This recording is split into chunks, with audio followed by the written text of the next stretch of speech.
gaastaric laaveejii. Gaastaric laaveejii jechuun dhiquu jechuu, garaacha dhiquu jechuudha. Objektiiviin kaayyoon mata duree kanaa on the completion of the lesson hoggaanii fi mata duree kana fixe barataan maal godhuu danda'uu qaba? Waa afurii. Tokkoffaa define gaastaric laaveejii. Gaastaric laaveejiin maal jechuun maal akka ta'e hiikuu danda'uu qaba. List the purpose of gaastaric laaveejii. Akkasumas kaayyoo gaastaric laaveejii kana tarreessuu danda'uu qaba. Collect necessary equipment for gaastaric laaveejii. Meeshaalee garaacha kana dhiquudhaaf nu barbaachisan guurrachuu danda'uu qaba. Perform gaastaric laaveejii procedure according to step. Procedure kana step isaa hordofee hojjechuu danda'uu qaba. Let us say definition. Definition isaa ilaallume. Gaastaric laaveejii jechuun maali? Gaastaric laaveejii is introduction of solution into the stomach and removing gastric content through nasogastric tube for washing out stomach. Gaastaric laaveejii jechuun dhangala'aa garaachatti naquudhaan qabiyyee garaacha keessa jiru san keessaa baasu. Tuubboo NG tuubiidhaan, tuubboo funyaaniin garaacha seentuun fayyadamnee garaacha kana keessaa waan keessa jiru san keessaa baasu. For washing out stomach, garaacha kana dhiquudhaaf. Definition isaa kana. Purpose isaa kaayyoon gaastaric laaveejii kanaa maali? Kaayyoon isaa tokkoffaani to remove inserted poison. Summii garaacha seente baasuudhaaf. Other than corrosive substance like ammonia and mineral substance. Wantoota dafanii qaama keessa badan warreen hin ta'in jechuudha.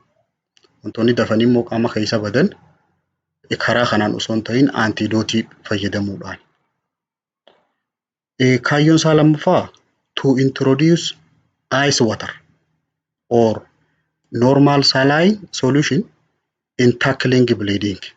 Nama garaachisaa dhiigu jiru bishaan cabbaawaa yookaan immoo normal saline solution irra geessinee dhiiga san dhaabuudhaaf warreen dhiigu jiru. Tackling bleeding jechuun warreen dhiigu jiru jechuudha. Kaayyoon isaa inni sadaffaadha. To cleanse stomach before operation. Baqayfamuudhaan dura garaacha kana qulqulleessuudhaaf. Inni afuraffaa for diagnostic purpose dha. GI content san fuunee laboratory erguudhaaf. Afuraffaa inni shanaffaadha to relieve congestion, nausea and vomiting. Walitti qabamuu yookaan immoo walitti dhiphachuu garaachaa san irraa wayyeessuudhaaf, lollonciidhaaf, haqqisaafaa irraa wayyeessuudhaaf. Indicationiin gaastaric laaveejiidha. Eenyufaadhaa fi godhamuu qaba. Tokkoffaa pyloric stenosis dha. Pyloric stenosis jechuun walitti maxxanuu pyloric area dha jechuudha. Garaacharraa kutaa marrimaan qallattichi aantu suni yoo walitti dhiphattee waa dabarsuu dadhabde gaastaric laaveejii godhama. Kabiraa in case of poisoning yooniif summii dhuge namtichi isaa baasuudhaaf. Indication sadaffaa perioperative care dha. Perioperative care warreen operation dalagamuu fi deemu gaastaric laaveejii dalagamaaf. Wanni garaacha keessa jiru kun dhiqamee baha. Mee equipmentii nu barbaachisan laalla. Meeshaaleen nu barbaachisan equipmentii 20 nu barbaachisa. Inni tokkoffaadha equipment for NG tube insertion meeshaalee tuubboo sana ittiin galchinu nu barbaachisa.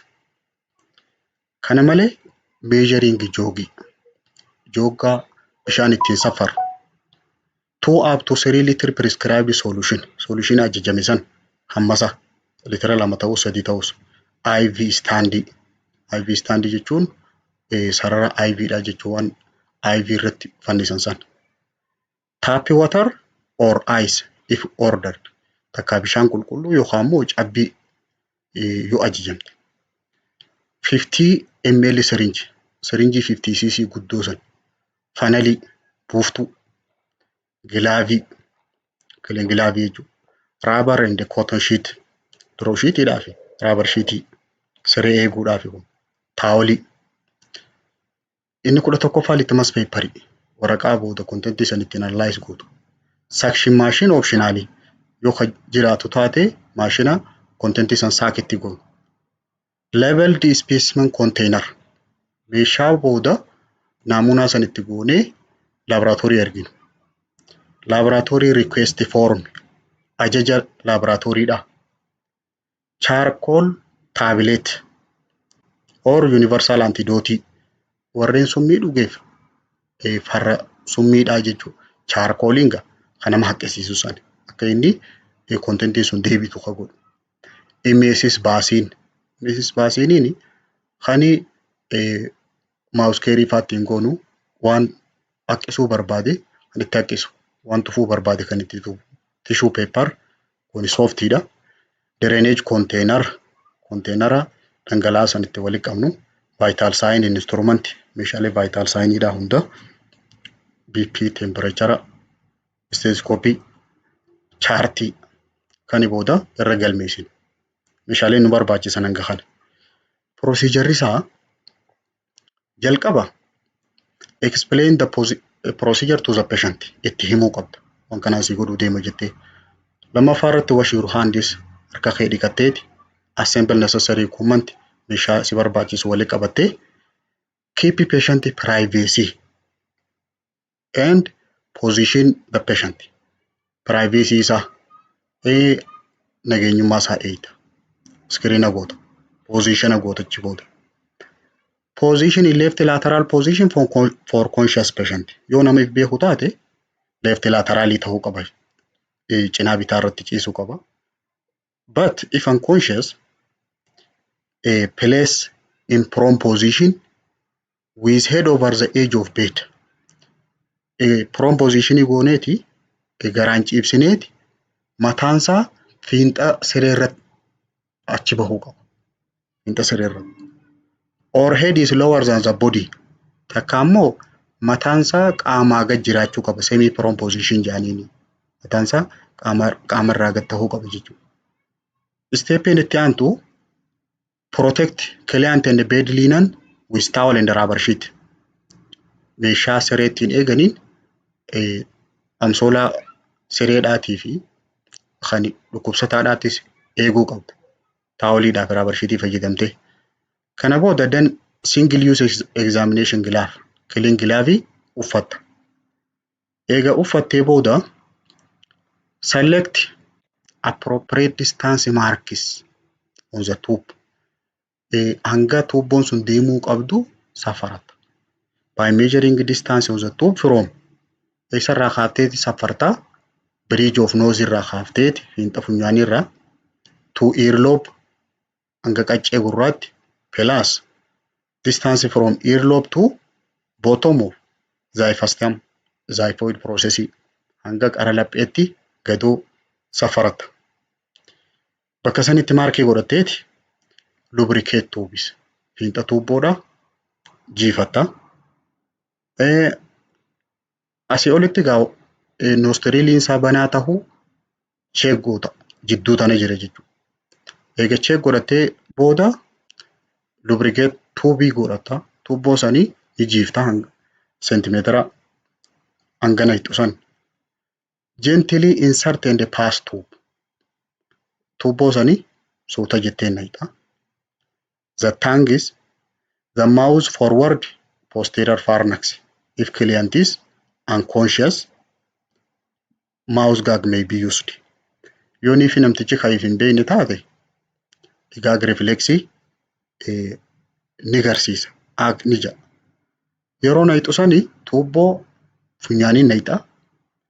Arraba isaa qaqqabdeeti akka tuubboon gakkutte afaan keessatti ka walitti hin dacha'in laalta. If air bubble, cough and the cyanosis are noticed, withdraw the tube and recommence the procedure.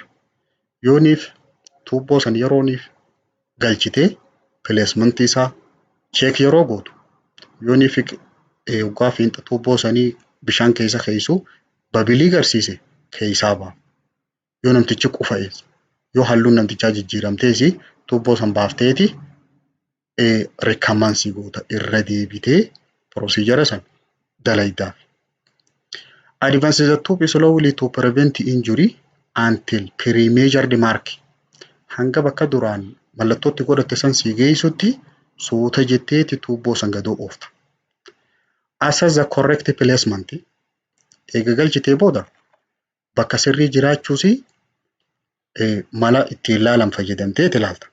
By aspirating stomach content or by listening gush of air while clients exhale.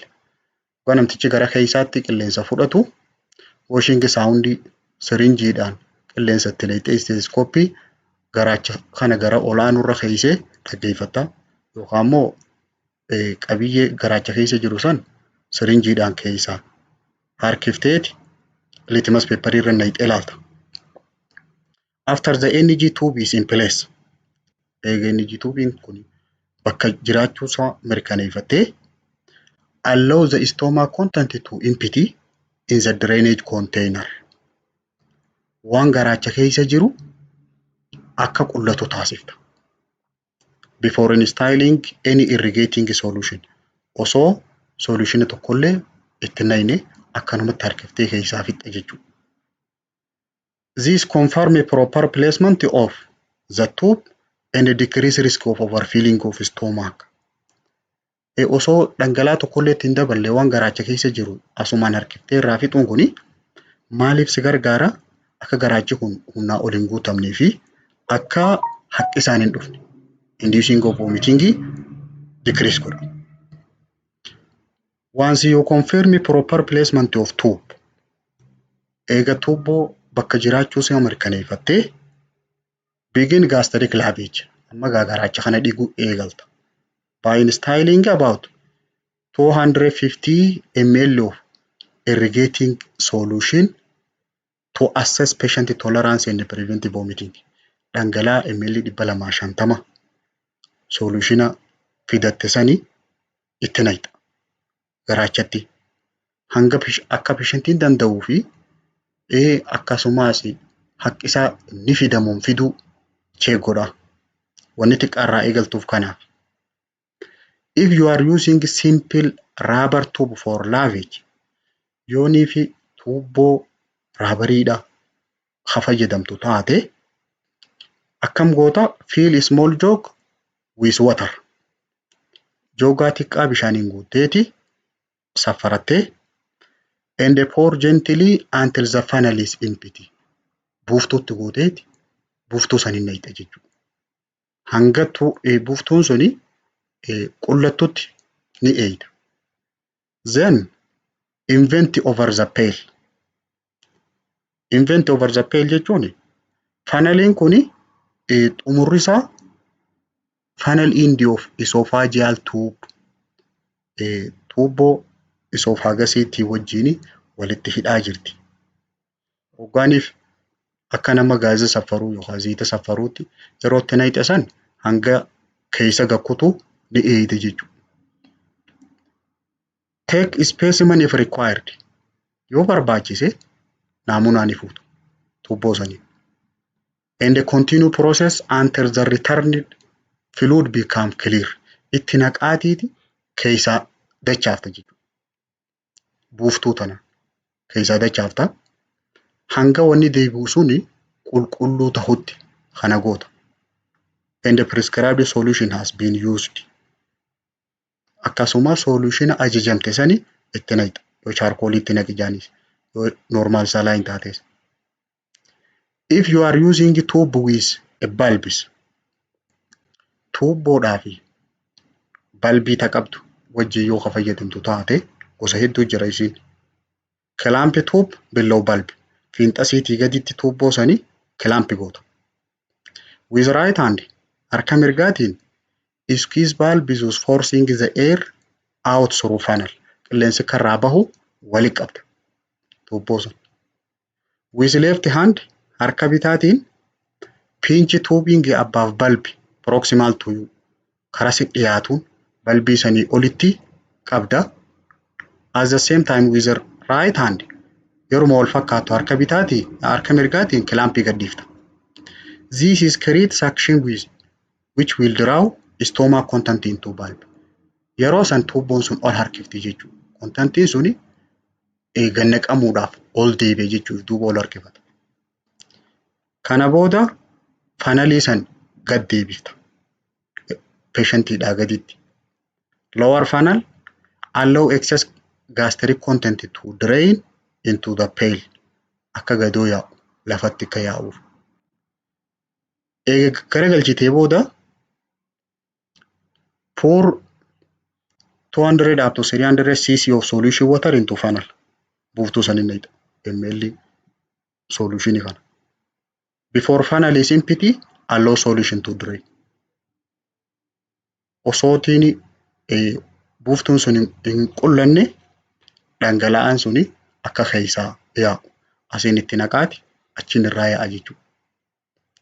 Before solution stop running, turn up funnel.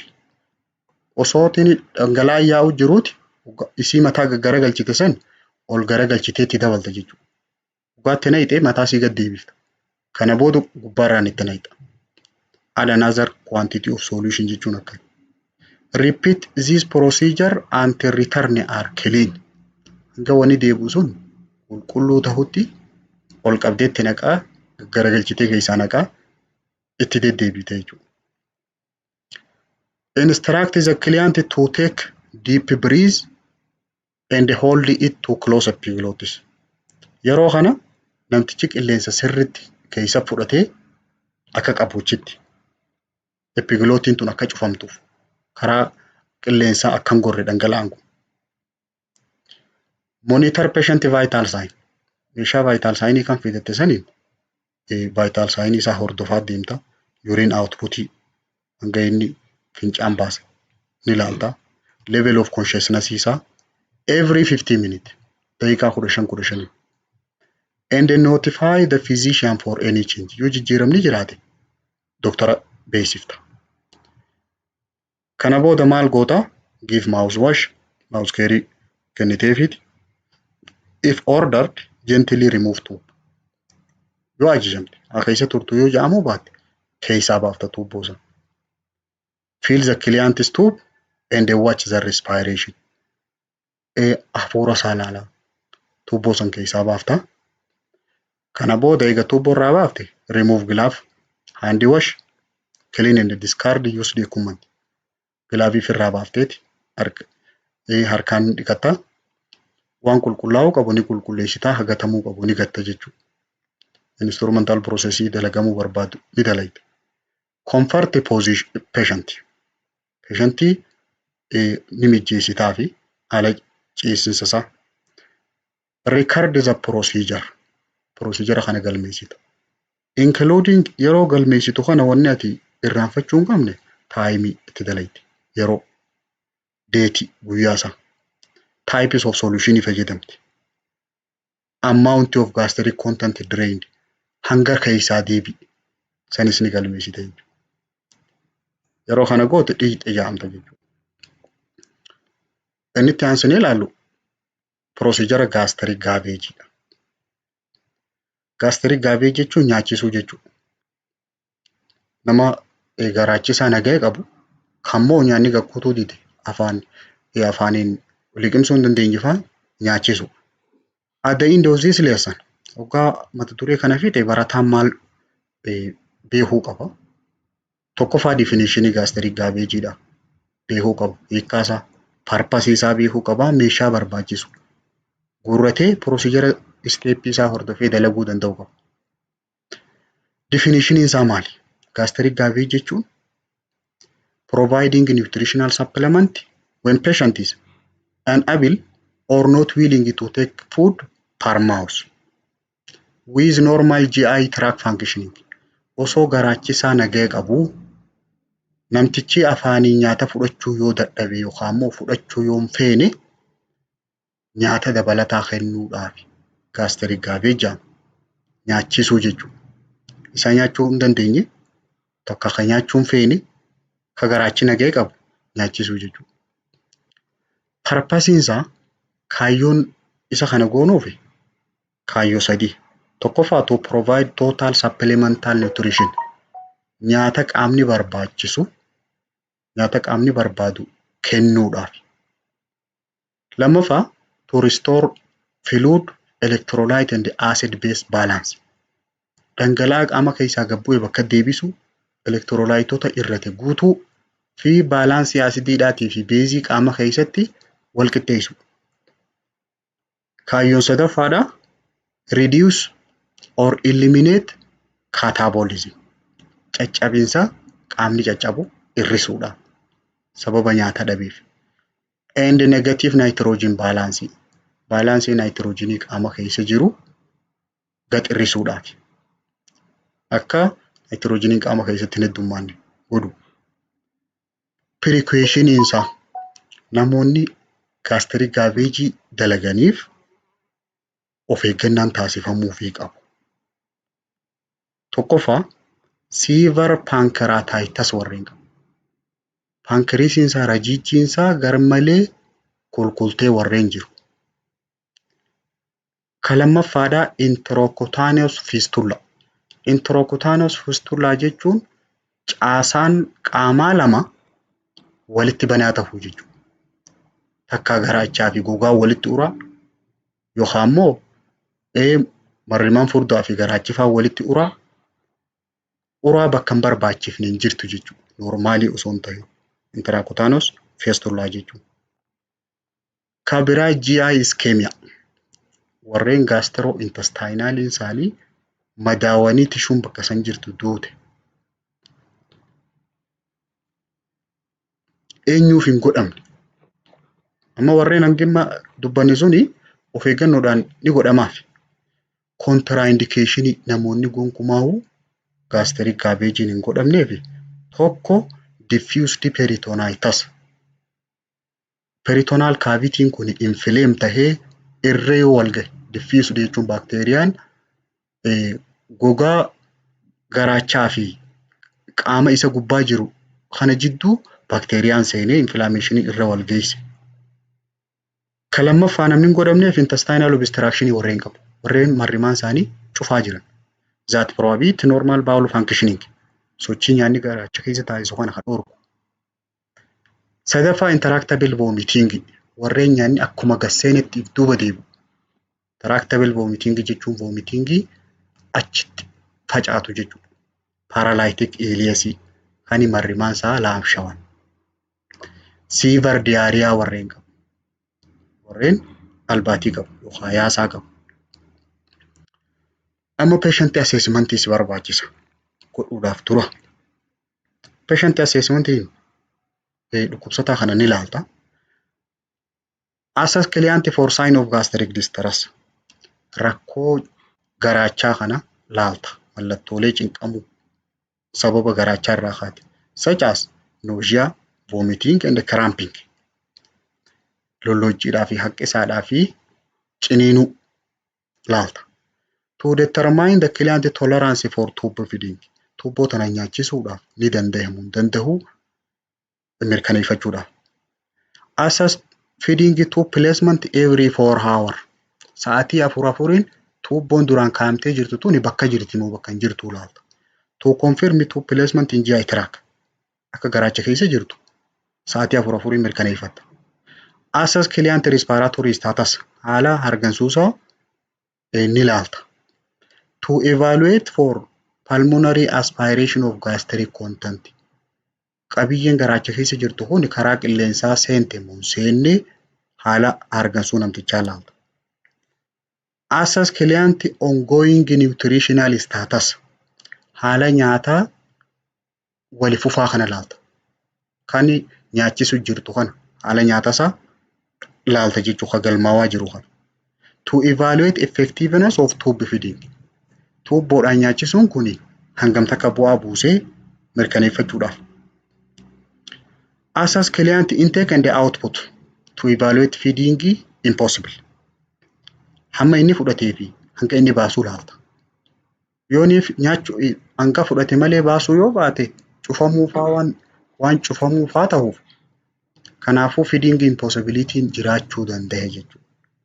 Nyaachuu akka hin dandeenye fa'aa wantoota dhorkan fa'aa keessa seenuu danda'a. Kanaafuu hanga inni fudhatee fi hanga inni baase yeroo hunda gamaa deemuu qabda. Meeshaan si barbaachisu maal maali? Nyaachisuudhaaf. Equipmentiin si barbaachisu 13. Ka jalqabaa energy tuubboo sani. Tap water bishaan qulqulluu. Formula or liquid food at room temperature. Nyaata nyaachisuu deemtu san nyaata dhangala'aa temperature isaa temperature gareedhaa ta'e kan oowwin kan hedduun qabbanaa'in jechuudha. IV standii waan IV irra fannisan san. Tray kun tiriidha. Clean glove 50 ml syringe guddoo ml 50 fuutuu. Funnel buuftuutti nayitu. Disposable garbage bag and the tube. Garbage bagii kiisha itti nyaachiftu. Kiisha gatamu jechuudha. Tuubboo isaatii wajjin. Taawalii tissue paperiin sooftiidha. Dirty receiver waan xuraawaa ittiin fuutu chaartii kan itti galmeessitu.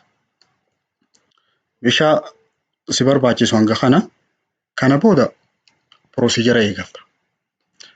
Procedure eegaluuf steppiin jalqabaa explain procedure to the patient, provide privacy.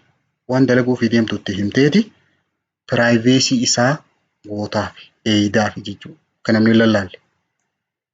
Wash hand and assemble necessary equipment.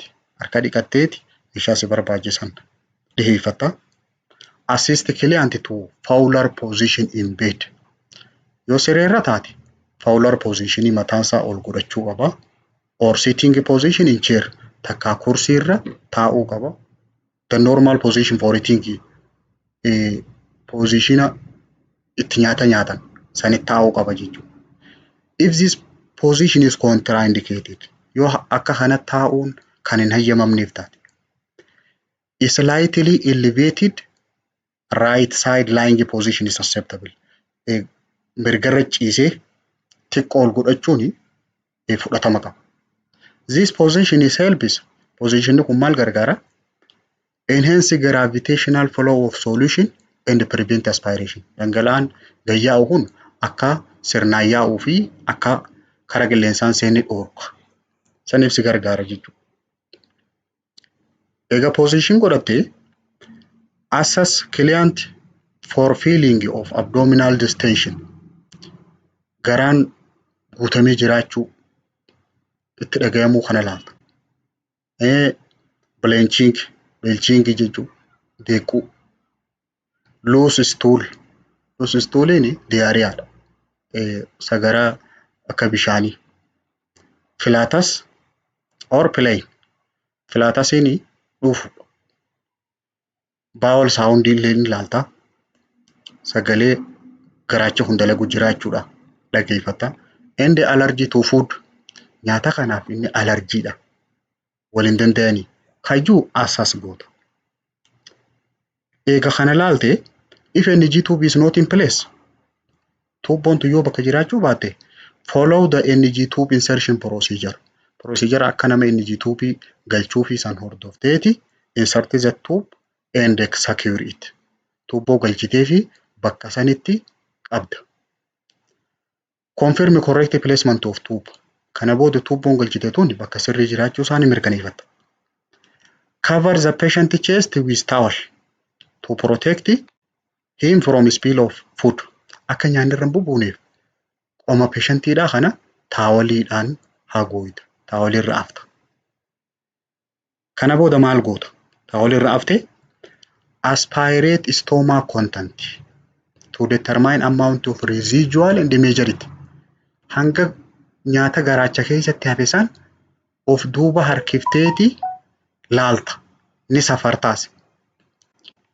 If residual is over 50 up to 100 ml in adult yoo nama guddaa irratti wanni keessatti hafe sun ml 50 hanga 100 ta'e 10 ml or more infant ijoolleedhaaf ml 10 fi achii ol yoo ta'e whole feeding until residual is diminished hanga wanni garaacha keessatti hafe kun dhumutti xiqqoo ni dhaabde jechuudha booda aansite jechuudha. Or subtract withdrawn amount from total feeding and administer the rest.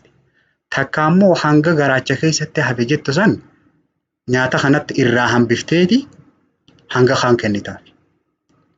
All these are based on policy agency. Kuni imaammata manneen hojii san irratti hundaa'u. Imaammata hospitaala sanii. Kana booda maal goota? Keessaa baafteemi reinstall gastric content to stomach. Ni deebifta keessatti. To prevent electrolyte imbalance. Electrolyte qaama keessa jiru akka wali gituun dhabneef. Before feeding, solution has drained from the neck of bottle. Osoo nyaachifneen dura dhangala'aan morma qaruuraa sanii naqama. And still 50 up to 60 ml of water through tube.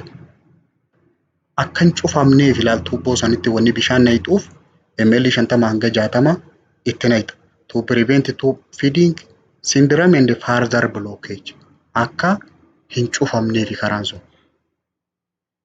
Kana booda remove air from feeding tube. Tuubboo itti nyaachiftu kanarraa qilleensa baafta.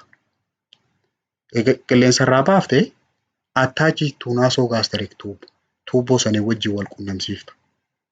To prevent air from entering stomach. Wanni qilleensa irraa baaftuuf qilleensi kun akka garaachan seenneef. Never allow the syringe or garbage bag to empty completely. Wanni ati dagachuu hin qabne yeroo nyaachiftu san guutuutti itti dhumuu hin qabu. Waa hafuu qaba. Qilleensi jala seenuu hin qabu jechuudha. Kana booda maal goota? Hang bottle on IV stand. Qaruuraa sadii ka keessaa nyaachisuu deemtu san IV standii siree patientiidhaa cinaa jiru san irra fannifta. And run the food through giving set. Karaa itti nyaachiftu saniin duraa banta. Or if syringe is to be used, yoo niifi syringe ka fayyadamtu taate remove plunger from barrel of syringe and attack barrel to nasogastric tube. Barrelii keessaa plangerii keessaa baafta. Plangerii isa bombaa kana qilleensatti oloofee gaxuuf wana keessaa baafteeti. Fiinxasaa san maaliin wal qunnamsiifta? NG tuubii sanii wajjin wal qunnamsiifta. Kana booda feeding san itti yaafta jechuudha. Deliver feeding over the desired length of time. Akka ajajamtetti yeroo turtii hammarra turuu qabu jaansan irra tursiifta. Usually 200 up to 350 ml over 10 up to 15 minutes is given. ml 200 hanga 350tiif daqiiqaa 10 hanga 15tu kennamaaf. Replace any formula administered by open system every 4 hours with fresh formula. Formula duraan qopheessite kan sa'aatii afuriin kennamuuf sanii bakka buusaa deemta. Haarayaan. Formula should be at room temperature or cool, not cold. Garmalee cabbaa'uu hin qabu. Temperature daree ta'uu qabu. Akka isatti hin qabbanoofneef. Takka ammoo garmalee ooguu hin qabu. Formula feeding sun nyaanni nyaachiftu sun jechuudha. Kan waliin godhame sun. After administration of appropriate amounts of food, eega nyaata hanga barbaachisu san kennitee fi booda flush the tube by adding about 60 ml of water to syringe. Syringeedhatti bishaan ml 60tti naquudhaan tuubboo san dhiita. This is maintain. Boodarra dhiquun kuni maal si fayyada? Maintain patency of tube. tuubboon tun banaa akka taatu banaa tuubboodhaa tana si gargaara. By removing excess food particle which could block tube. Hambaa nyaataa kan tuubboo san cufuu danda'u irraa dhiixa waan ta'eef akka tuubboon tun banaa taatu si gargaara. If you are administering continuous feeding, yooniif ammoo waliif fufaadhaan kan nyaachiftu taate, flush the tube every 4 hours to help prevent tube occlusion. Tuubboo san sa'aatii 4 dhiquu qabda jechuudha. Bishaan itti naqxee. Akka tuubboo san keessatti hin cufamneef. To discontinue the NG tube feeding, isii tana adda dhaabuudhaaf. Disconnect syringe from feeding tube. Syringeedha tuubbootti nyaachiftu sanirraa adda baafta. Kana booda close tips of NG tube with plug cap. Kaappii yookaan willee siisanii NG tuubii kana fiinxasii cuftaan. Maaliif akka qilleensi gadi hin seenneef. Before all of the rinse solution has run through to prevent leakage and contamination. Akka maddiidhaan gadi hin naqamnee fi akka hin faalamneef solutioniin ati dhiitu sun hundi akka gad dabruuf fiinxa isii san cufuu qabda fiinxa NG tuubii san kaappiidhaan. Kana booda eega nyaachifte leave patient in semi-sitting position. Mataa kana xiqqoo ol qabdee akkas dhiifta. Slightly elevated right lateral position for at least 30 minutes. Mataa kana xiqqoo ol qabdee daqiiqaa 30 akkasitti ciibsita. Maaliifi akka gadi hin dacha'aniif wanni kana gootuuf. Communicate with your patient. Kana booda wajji haasoftu akkami jetteeni. Clean and return use document meeshaatti fayyadamte qulqulleessitee bakka deebiftaa. Wash your hands. Harka kee dhiqatteeti record goota. Amount given. Hanga kenniteef san galmeessita. Patient general condition haala dhukkubsataa sanillee ni galmeessita. Yeroo tuubboo tanaan nyaachiftu complicationin dhufuu danda'u maali? Complicationin tokkoffaan diyaariyaan dhufuu danda'a. Yaasan dhufuu danda'a. Due to hyperosmolar feeding dhangala'aa bishaan hedduu qabu waan nyaachifteef yookaan immoo rapid infusion waan daddaftee itti kenniteef yookaan immoo bacteria contaminated feeding nyaata bacteriaadhaan faalame waan kenniteef yookaan lactase deficiency hanqina lactase irraa and food allergy yookaan immoo sababa allergy nyaata kana wajjin wal diduu irraa kan ka'e yaasaan itti dhufuu danda'a. Taakka kalamaffaa nausea or vomiting lollonciidhaaf haqqisaan itti dhufuu danda'a. Sababa maaliif? Due to change in rate of feeding hangi ati nyaachiftu waan jijjiirameef. Offensive smell irra kan ka'e foolii badduurra. Inadequate gastric emptying osoo garaachi kun sirriitti hin qullatin waan gubbaan itti kenniteef haqqisaa fi lollonciin itti dhufuu danda'a. Kabira complication isaa keessaa cramping garaan ciniin dhalachuuwwan yookaan gaazii yookaan immoo bokoku. Due to air in tube sababa tuubboo san keessa qilleensi jiruuf waan qilleensarraan baasiniif.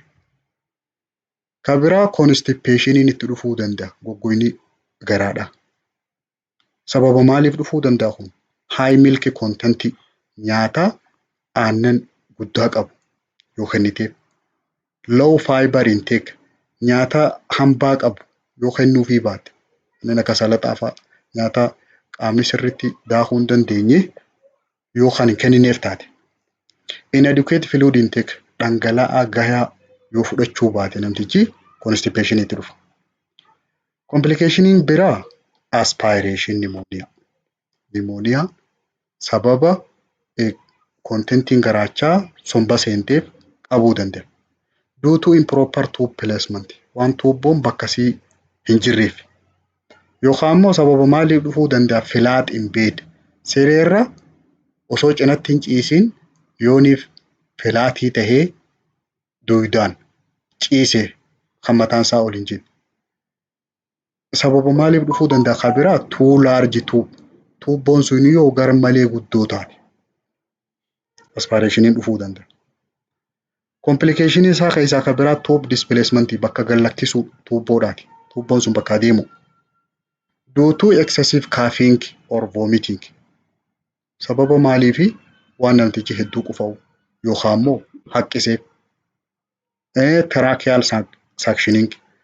Trachea keessaa waan dhangalaasaa godhaniif tuubboon bakka gadhiisuu dandeessi. Tube obstruction kan biraa complicationin dhufu. Tuubboon suni cufamuu dandeessi. Maaliif cufamti? Due to inadequate flushing. Yoo wanni ati dhiqxuun sun gayaa ta'uu baate, yoo sirrii dhiquu baate. Or formula rate. Yookaan immoo hangi ati dhiqxuu fi hangi ati nyaachifteen yoo walgituu baate. Inni biraa nasopharyngeal irritation. Belbelchuu, akkaasolloisuu, funyaanii fi pharynxii kana keessa. Kuni sababa maaliif ta'uu danda'a? Due to tube position and large tubes. Tuubboon tuni yooniif yeroo dheeraadhaaf turte yookaan bakka malee yoo jiraatte yookaan immoo yoo saayizii isaarra gara malee guddatte irritationii fiduu dandeessi. Complication isaa karraa xumuraa hyperglycemia. Hyperglycemia jechuun gulukoosiin ol ka'uu jechuudha, baay'achuu. Glucose intolerance and high carbohydrate feeding content. Namticha ifiifuu gulukoosiin dandeenye nyaachuu ka sukkara hin dandeenye jechuudha. Nyaata carbohydrate hedduu qabu, nyaata sukkara hedduu qabu yoo nyaachifte hyperglycemiaan dhufa. Gastric gaaveejiin asirratti xumurama.